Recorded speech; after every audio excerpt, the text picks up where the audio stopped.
Hey everyone, welcome back to another video. Today I'm going to show you how to paint a very easy watermelon pattern. Let's do it.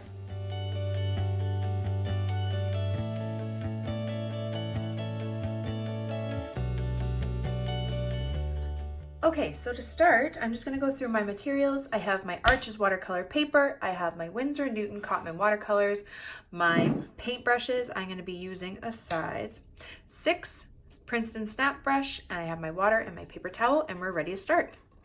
So this is actually so easy, but it can be so cute. It can be used for cards or, you know, just like some art in your house for the summertime. But if you can draw a triangle, you're golden. Okay, so we're just going to do a really simple watermelon pattern.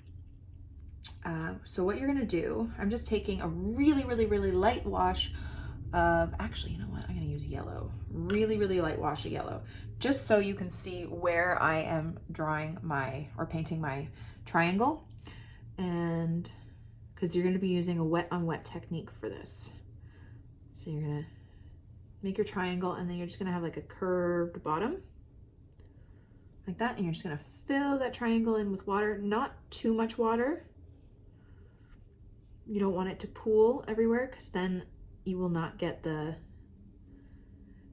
wet on wet effect that you're trying to achieve. So in order to see if you're doing it correctly, just tilt your paper so you can see this like nice sheen, kind of like it's like a shimmer on it.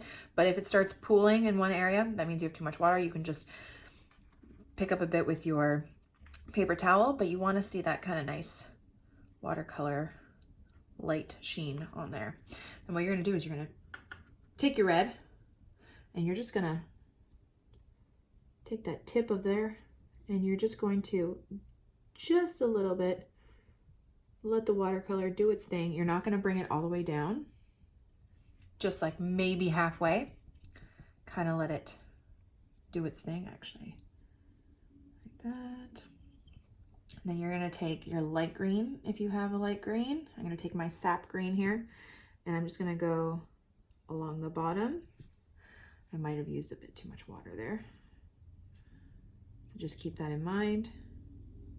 Then I'm going to use my dark green, my Hooker's green dark color, and I'm just going to go right under there. And there you go. Honestly, super easy. Okay, and then you're just going to continue doing this exact same thing. Air bubble. But doing it in different directions. And it turns out to be a really cute pattern for, like I said, cards or whatever you want to use it for. And it's so easy. And it looks good because you're doing the wet on wet technique. So it gives it that extra cool effect. Honestly, I love wet on wet. Just the key with this is just try not to use too much water, but you got to use enough that it will disperse kind of the way you want it to. Taking my green along the bottom, my darker green at the base. And make sure it's right at the base and there's not extra left over, so you get that sharp edge of the dark green. Just gonna redo it on this side too.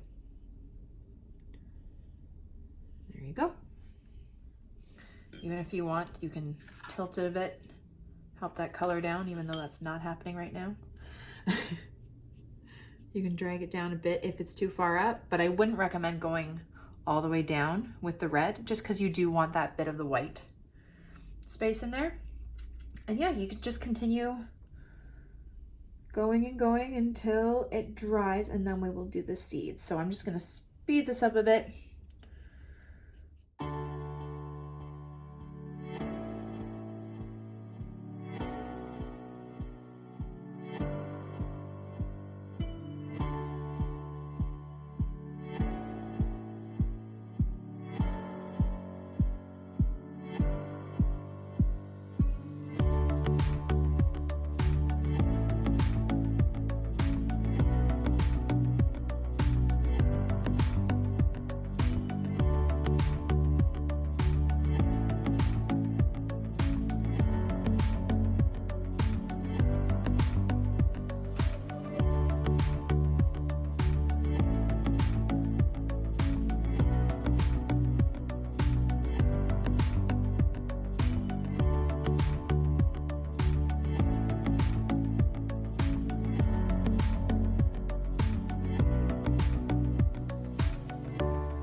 Okay, so now that I've done all of my watermelons, I am gonna take my small size 2 brush and I'm just going to dip it in my black and just do a few watermelon seeds on each,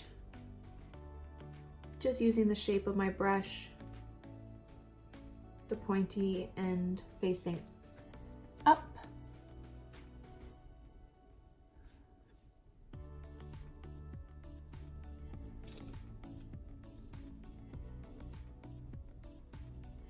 And there you go. So I just want to clarify, when I did my light wash at the bottom, the reason why I chose yellow is because yellow is a color that mixes well with red and green, and it's a good base and it's light enough that you don't see it. Like, as you can tell, you don't see the yellow. I wouldn't have used red, because if I used red as the light wash underneath, the green could get a little bit mucky with it, because if red and green mix, it turns brown. So that is why I used the yellow as a light wash, just so I could see where I was putting my water. If you want to just use pure clean water, that works too. I just wanted to make sure that you guys could see it underneath. And also in the watermelon, that little white space has a bit of a yellow tinge to it. So, tint. That's it. And now you can slap it on a card and say happy summer or happy birthday, you're one in a melon, I don't know, whatever you want. But there is your extremely simple watermelon pattern. Thank you guys so much for watching my video. I really hope you liked it and I hope you learned something. Don't forget to subscribe to this channel and follow me on Instagram for more. Have a great day, guys. Bye.